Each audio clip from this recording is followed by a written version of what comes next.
Everyone's acting like I committed some horrible crime, but honestly, they're being ridiculous about a harmless comment that wasn't even meant for Noah's ears. My name is Jenna Morris, and I'm 34 years old. I work at Palmer and Reed downtown and keep my apartment spotless for our monthly girls' nights. My boyfriend, Noah Bennett, well, probably ex-boyfriend now, always said he loved how I made our place feel like home. My best friend Kara Mitchell used to call me the hostess with the mostest, before she jumped on this moral high horse with everyone else. Even my old flame Alex Carter would have laughed it off, which just proves my point about different people handling things differently. Sure, maybe I shouldn't have made that particular comparison, but in my own home, after 3 glasses of wine? But let me start from the beginning. My favorite part of hosting girls' night is the hour before everyone arrives. I love the ritual of it, sliding the brie into the oven until it's perfectly gooey, arranging rosemary crackers in a spiral on my favorite ceramic plate, the one Noah gave me last Christmas, with the tiny painted flowers around the edge. That night, I'd opened all the windows to let in the spring air, and the kitchen smelled amazing, like warm cheese and herbs. Kara showed up first, like always. She brought 2 bottles of Cab, because she's basically perfect that way. "Need help with anything?" she asked, kicking off her shoes by the door. I waved her over to uncork the wine while I adjusted the cheese plate. "How's the new paralegal working out?" she asked, wrestling with the corkscrew. The familiar pop and pour sounds filled my spotless kitchen as I checked the brie. "Still can't file anything right," I said, "but at least she brings decent coffee." The oven timer chimed, and I pulled out the brie, watching it settle into a perfect melty circle. By 8, everyone was sprawled across my living room, wine glasses in hand. I dimmed the lights just enough to make everyone look good. I'm thoughtful like that. The conversation floated from work drama to dating apps to exes, and maybe it was the wine, or maybe it was just the cozy feeling of being surrounded by friends, but that's when I dropped my little joke. I mean, Alex, my ex, was definitely bigger, I said, and waggled my eyebrows. The girls burst into that guilty kind of laughter, the kind that says they've all thought it, but wouldn't say it. That's when I heard it. A soft click from the kitchen cabinet. Noah stepped out from behind the breakfast bar, and the laughter died instantly. He didn't look at any of us, just walked to the sink and set his plate down with this precise, careful movement, like he was handling something fragile or dangerous. The silence stretched as he crossed to the little ceramic dish where we kept our keys, the one his mother had given us as a housewarming gift, with "Home Sweet Home" painted in swirling letters. He placed his key in it, the metal making a tiny ring against the ceramic. Still without a word, he walked to the door. The latch caught with a soft click that seemed to echo through the apartment. Kara's hand found my knee and squeezed. "Jenna," she said, her voice low and urgent, "you need to go after him, right now. And you need to mean it when you apologize." I shrugged her hand away. "He's being dramatic," I said, reaching for the wine bottle. "It was just a joke. He'll get over it." But the room had changed. The cozy warmth was gone, replaced by this awkward tension that made everyone study their wine glasses instead of looking at me. One by one, they made excuses to leave early, until it was just me and that stupid ceramic dish, the key gleaming under my kitchen lights like an accusation. "I'll handle it later," I announced to my empty apartment, but even I could hear how hollow it sounded. I woke up with that fuzzy wine headache, reaching for Noah's side of the bed before my eyes were fully open. The sheets were cold. For a second, I thought he'd gotten up early for work. He does that sometimes, heading to the gym before his first meeting. Then last night crashed back. The joke, the key, the silence. I grabbed my phone, squinting at the screen. No missed calls, just one text from Noah. "Staying at Emily's. Don't contact my family." Really? Running to his sister's like we were in high school? I rolled my eyes so hard it made my headache worse. The space where his shoes usually sat by the door looked weirdly empty, like someone had photoshopped them out of the picture. My inbox pinged with a new message. The landlord's name made my stomach do this weird little flip. Subject: lease renewal. Friday, 3 p.m. Both signatures required. "Dear Ms. Morris and Mr. Bennett, this email confirms your appointment for lease renewal signing this Friday at 3 p.m. sharp. Please note that both tenant signatures are required for renewal processing. Any changes to the current arrangement must be submitted in writing no less than 72 hours before the appointment. Best regards." I read it twice, my throat getting tight. 4 days. We had 4 days until Friday, And Noah was playing house at his sister's like this was some kind of statement. Remember that feeling when you're running late for something important and time starts moving too fast? That's how those 4 days stretched out in front of me. Friday at 3 p.m. might as well have been painted in neon across my ceiling. But okay, let's be real. This was Noah we were talking about. Sweet, steady Noah who once drove across town at midnight because I was stressed about a filing deadline and needed my favorite ice cream. He'd cool off. He had to cool off. We had a whole life here, matching towels and a Netflix queue, and this perfect little apartment with the bay window where we watched thunderstorms roll in. I started composing an apology in my head while I made coffee. Something like, "Hey babe, about last night." No, too casual. "I'm really sorry about what I said." Better, but it felt heavy. Maybe I could keep it light? That wine hit harder than I thought. "Let's talk?" The kitchen still smelled faintly of baked brie, and suddenly I remembered our first apartment tour. Noah pointing out how the morning light hit the breakfast bar, already planning where we'd put the coffee maker. 4 days was nothing. He'd come back, we'd sign the lease, and this would just be one of those stories we'd laugh about later. I took a sip of coffee, watching the clock on the microwave tick over to 8:47 a.m. Monday morning, Friday at 3 p.m. Just a blip, really. A timeout. I could handle this. I was good at handling things. My phone buzzed again, probably Noah realizing he was being silly. But it was just the landlord, sending a calendar invite for Friday's appointment. The notification blinked at me. Lease renewal signing. Both signatures required. After 2 cups of coffee and a shower that didn't quite wash away my hangover, I decided to break the ice. I scrolled through my phone, finding the perfect shot from last night. 3 empty wine glasses catching the light just right, looking artsy and harmless. The kind of photo that said, "Hey, remember the fun before that tiny misunderstanding?" I typed, "We were being silly," and hit send before I could overthink it. The message showed as delivered but not read.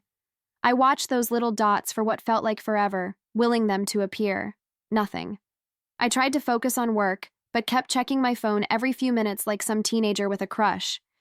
Around 4, his name finally lit up my screen. Not a text. An actual call. My heart did this weird skippy thing as I answered, keeping my voice deliberately breezy. "Hey, you." "Jenna." His tone was different. Calm in that way people get when they've practiced what they're going to say. "I need you to listen. Noah, about last night. Please, just listen." He took this slow breath that made my stomach clench. "What you said?" "It wasn't just a joke. You humiliated me. In our home. In front of your friends. We were drinking, everyone was... I felt like I'd been punched in the gut." His voice stayed steady, which was somehow worse than if he'd yelled. "Standing there in our kitchen hearing you laugh about that, with people we know, people we see regularly."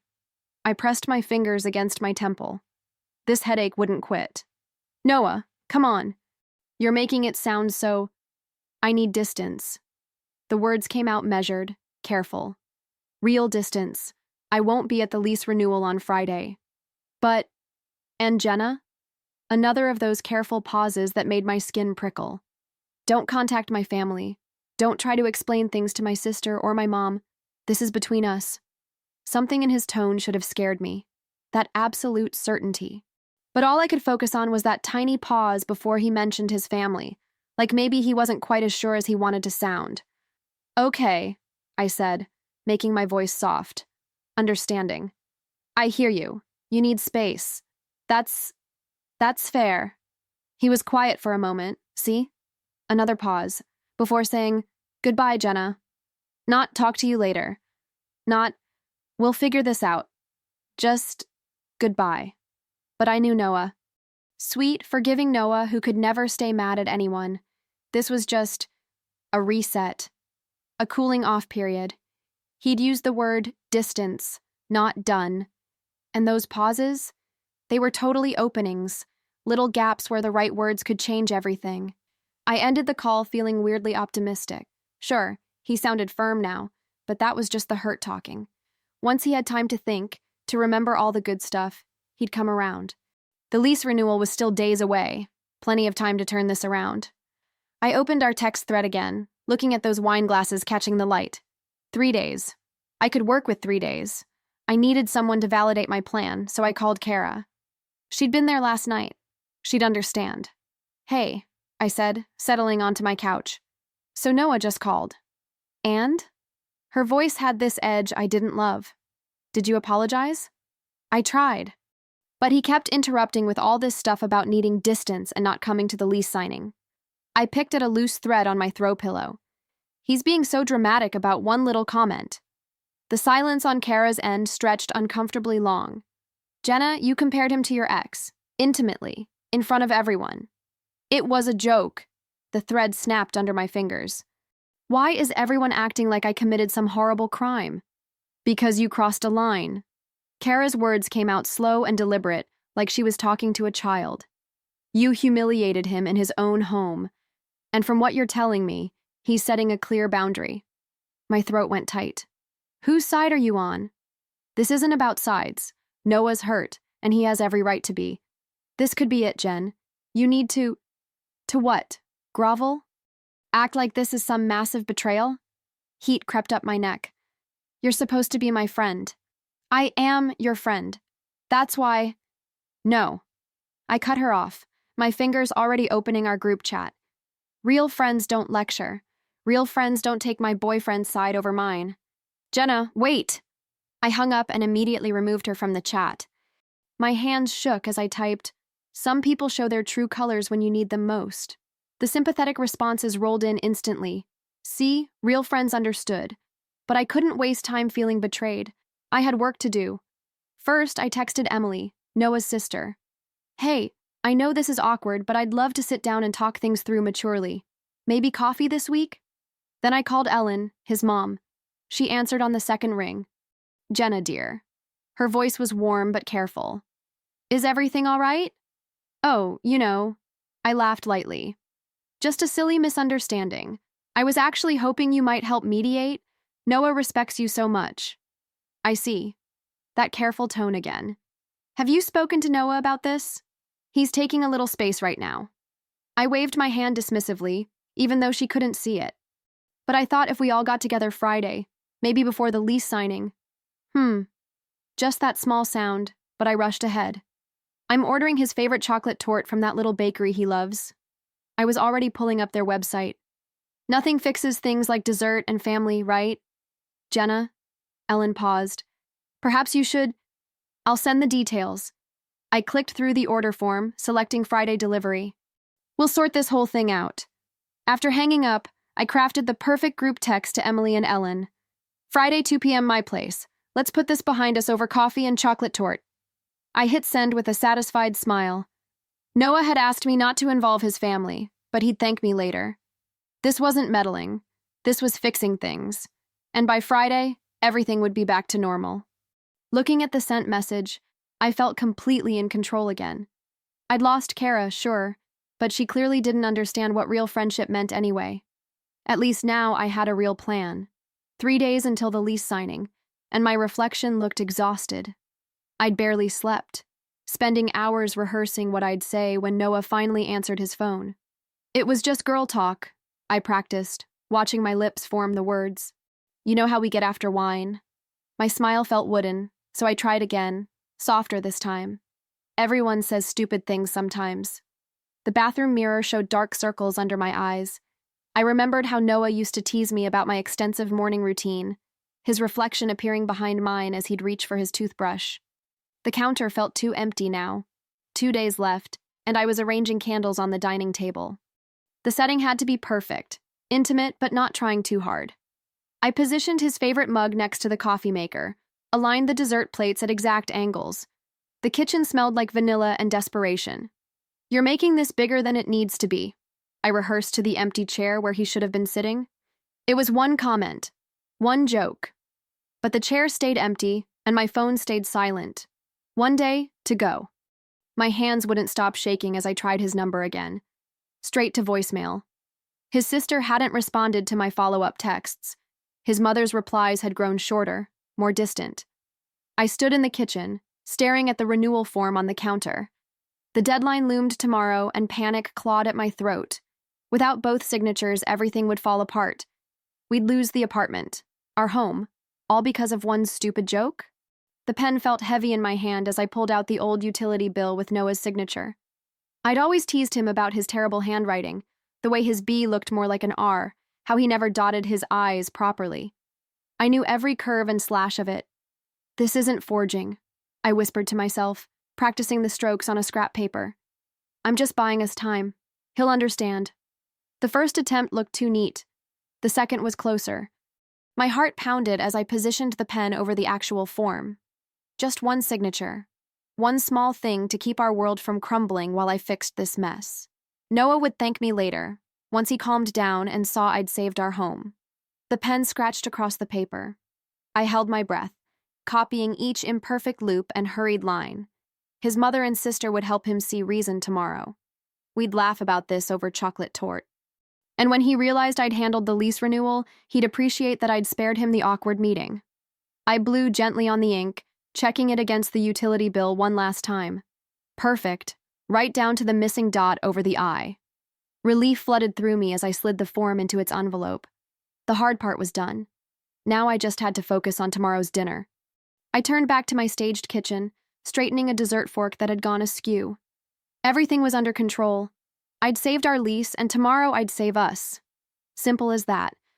I'd timed everything perfectly. The torte had that glossy sheen Noah loved, and the vanilla candles made the apartment smell like Sunday mornings.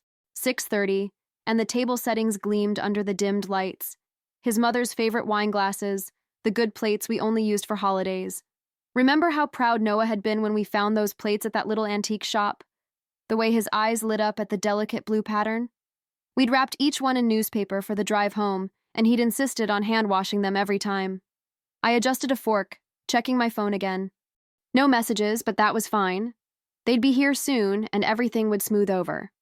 The apartment looked magazine perfect, exactly the kind of effort that would show Noah I was taking this seriously. A knock at the door made me jump. Too early. It was only 6:35. I'd planned on having another 20 minutes to perfect everything. "Coming," I called, giving the centerpiece one last adjustment. My hosting smile was already in place as I opened the door. Noah's sister stood there alone, her expression hard. My smile faltered. "Emily, you're early. Where's—" "Save it, Jenna." She stepped past me, clutching a manila envelope. Something about her stance made my stomach twist. "We need to talk before Mom gets here." "Of course, but let me just—" I gestured at the wine I'd been about to open. "No." She pulled papers from the envelope, spreading them across my perfectly set table. "Let's talk about these." My heart stopped. There, in stark black and white, were screenshots from our group chat. Not just from girls' night, from months ago. The comparison chart I'd made after that wine-soaked weekend when the girls had joked about making a scientific study. Complete with measurements, ratings, the stupid nicknames we'd used. "I've been in that group chat since Kelly added me last spring," Emily said quietly. "I saw everything. The original chart, the jokes, and how you shared it again after Noah left, like it was something to be proud of." The room tilted. I gripped the back of a chair, my fingers sliding against the polished wood. We were just being silly. It wasn't meant to— To what? To humiliate my brother? To reduce him to a number on your little spreadsheet? She tapped one of the pages. "You even used a tape measure. Who does that?" "It was a joke." My voice came out too sharp, too defensive. "Everyone compares notes with their friends. We were drinking, having fun." "Fun?" Emily's laugh was bitter. "You measured my brother while he slept and shared the results with a group chat. Then you joked about him being smaller than your ex. In what world is that fun?" The candles flickered, throwing shadows across those damning screenshots. My perfect table, my careful staging, all of it felt hollow now. "Emily, please. This is just going to make everything worse. Worse than systematically humiliating someone who trusted you, who loved you." She straightened the papers with sharp movements. "You know what's really sad? He was going to propose. Had the ring picked out and everything." My fingers went numb against the chair. The room seemed to pulse with each heartbeat. The evidence of my harmless fun sprawled across the table like an accusation. "I can explain," I whispered, but the words felt as empty as the apartment would soon be. Emily just shook her head, arranging the screenshots in a neat line. "Mom will be here any minute." I thought you should know what she's about to see. My phone buzzed against the table, the landlord's number lighting up the screen. Everything in me screamed not to answer, but Emily's eyes were right there, watching. I had to maintain control of this situation. Hi, Mark. I managed, forcing brightness into my voice. Is something wrong with the renewal? Evening, Jenna. Just need to verify a quick detail. His tone was professional, practiced. I have Noah Bennett's signature here, but something seems off. Could you put him on? The kitchen light suddenly felt too bright. I turned away from Emily, gripping the counter's edge. Oh, he's actually...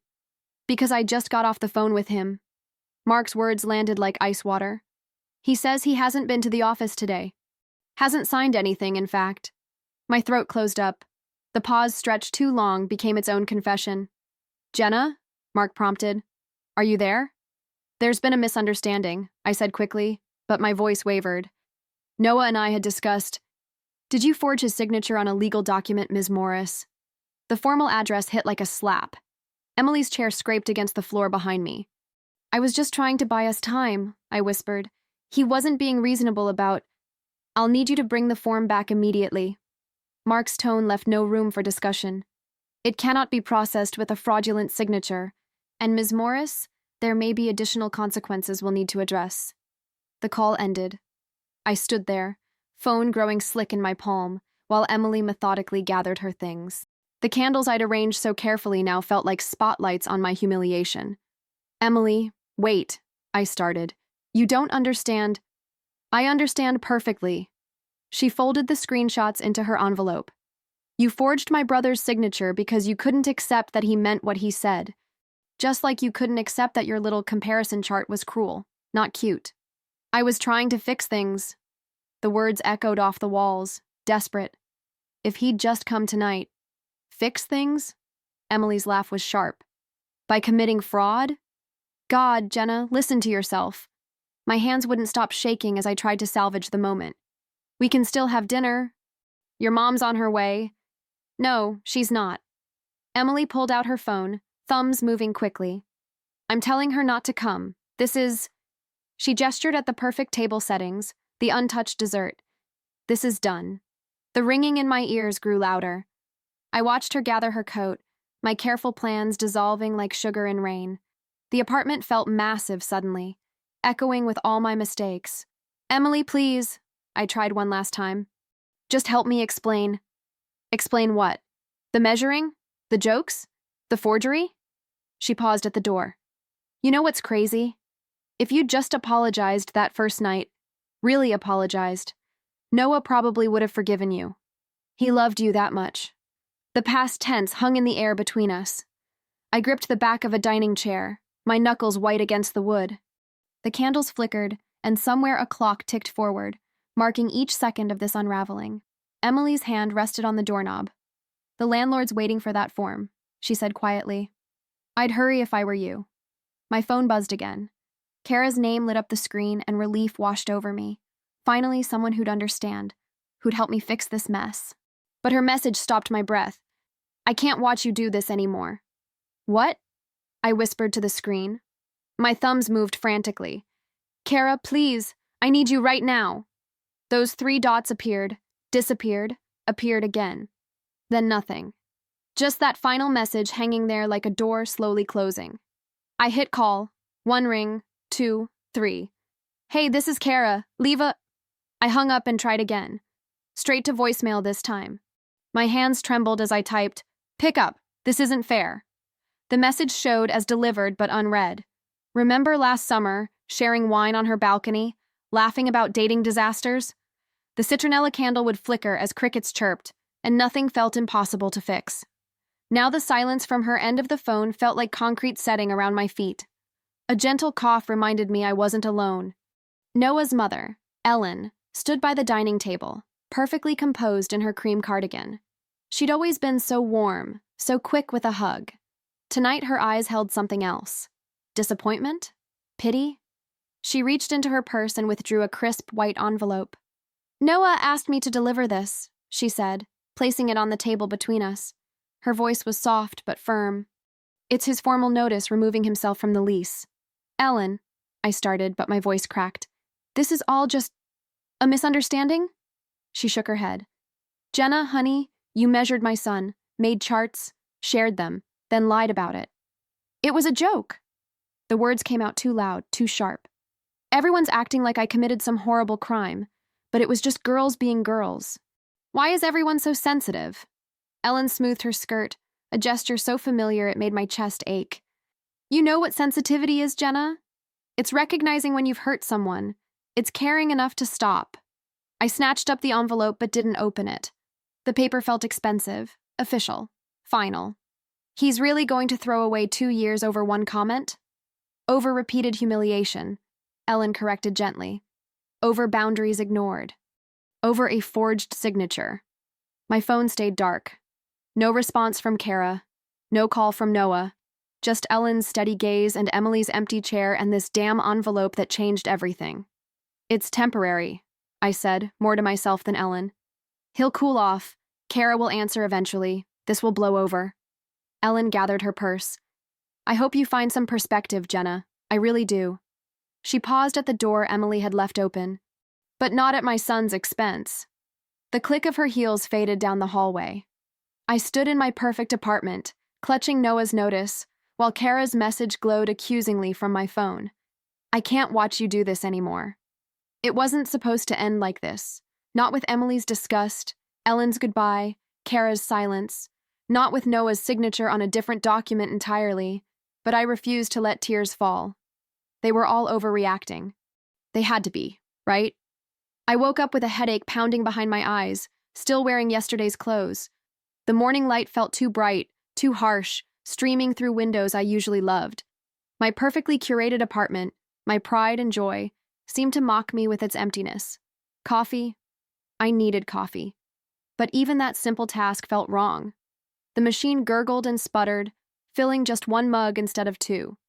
Noah always set it up the night before, timing it perfectly for our shared morning routine. The aroma that usually promised comfort just reminded me of his absence. I wandered to the kitchen counter, where that ceramic dish sat like an accusation. I'd found it at some artsy market last spring, brought it home all excited about having a dedicated spot for our keys. Now it held just one. Noah's. The metal caught the sunlight, throwing a gleam across the granite. Right next to it lay the lease renewal, that damning red void stamp bleeding across the page. I picked it up, my fingers tracing where I'd tried to replicate his signature. It hadn't even been close, really. His B always had this particular curve I could never quite capture. This is ridiculous, I muttered, dropping the paper back down. The sound echoed in the quiet apartment. When was the last time it had been this silent? Even my weekly deep cleaning sessions had their soundtrack, upbeat playlists that kept me moving as I maintained my perfect space. Remember those Sunday mornings? Music floating through these rooms, Noah reading on the couch while I arranged flowers or organized the pantry, the citrus cleaner mixing with coffee steam, everything in its place. Now the silence pressed against my ears like cotton. I grabbed my phone for the 100th time. No new messages. Kara's last text still sat there, final and cold. I can't watch you do this anymore. Emily probably had the screenshots hanging in some family group chat by now. And Ellen? God, Ellen probably told the whole Bennett clan about my horrible behavior. My gaze drifted back to that ceramic dish. 1 key. 1 void lease. The perfect visual summary of how everyone had overreacted to a stupid joke. Because that's what it was, just a joke. The kind of thing women say to each other all the time. Since when did honesty become such a crime? The apartment felt huge suddenly, cavernous, too much space for one person. All these careful touches I'd added over time, the strategic lighting, the coordinated throw pillows, the artfully arranged shelves, seemed to stare back at me, judging me, like everyone else. I picked up Noah's key, letting it warm in my palm. People joke, I said to the empty kitchen, my voice strange in the stillness. He chose not to get the joke. The words hung there, true and justified, because they were true, weren't they? They had to be. Otherwise, I set the key back in its lonely dish, right beside that voided lease. A matching set of endings I never saw coming.